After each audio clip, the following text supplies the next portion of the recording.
Welcome to Painfully Obvious. I'm Bobby Springer, and today I'm going to ask you to consider dropping a common business phrase from your vocabulary. We pick up a lot of jargon in our careers. A lot of times it's stuff that gets repeated without a lot of thought. And when I began the executive portion of my career, it seemed like I heard one particular phrase over and over again. Stay out of the weeds. Get out of the weeds. Don't focus on the weeds. However it was said, the message was clear. Your job is high-level thinking. Stay focused on the vision and avoid getting caught up in small details. Leave that stuff for your team. Now, on balance, it's solid advice. However, the more I heard and repeated that particular term, the weeds, the more it began to bother me for a number of reasons. When you think about weeds in a literal sense, we're talking about things that are unwanted, things we're trying to get rid of. They're a nuisance.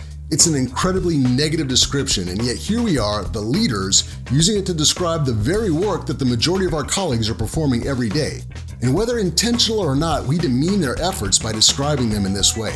It's dismissive. Our colleagues don't work in the weeds. They work and agonize on all the details that make our business run and prosper. On top of that, the phrase, stay out of the weeds, gives the impression that leaders don't care and shouldn't care about the details, despite the fact that every leader knows that small details are often the difference between success and failure, the difference between average and great. It bothered me to the point that I asked the other leaders on the team to pivot their language. Now you may be thinking, this guy is nuts. Is it really that big a deal? But the reality is, language matters. It matters because how we talk about the work we do, the work our teams do, leads to how we think and how our colleagues think about it. So what if we took the essence of the metaphor about big picture thinking and reframed it?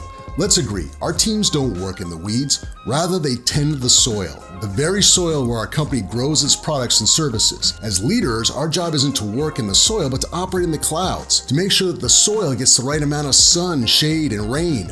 All those big picture strategic adjustments to provide whatever is needed to grow our crop. And while our best work is in the clouds, great leaders don't ignore the soil. They pay attention to it. They respect the people who work in it every day, and they strive to understand the soil and find out what the team needs to succeed so they can do a better job operating the clouds. So I encourage you, let's think differently and speak differently. Let's lose the weeds. Let's lead from the clouds, and let's give those colleagues who tend to that critical soil our attention and respect. That's it for now. I look forward to sharing more painfully obvious lessons in life and leadership soon. And remember, today is a great day to do better. So get out there and make it happen.